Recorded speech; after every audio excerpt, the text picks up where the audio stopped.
আজি আমাৰ কেবিনেটে কোকৰাঝাৰত এটা ষ্টেডিয়াম নিৰ্মাণৰ বাবে 107 কোটি টকা অনুমোদন দিয়ে।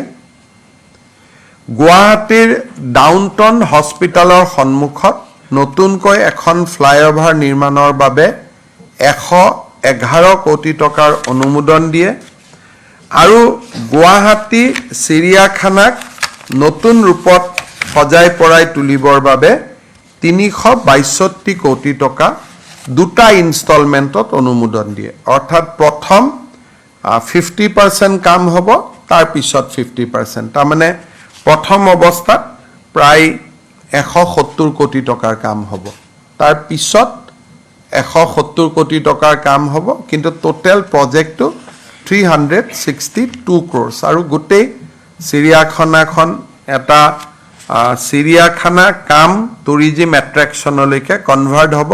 আমি আপোনালোকক পিছত প্ৰেজেণ্টেশ্যনটো ভাল কৰি আমি দেখুৱাম।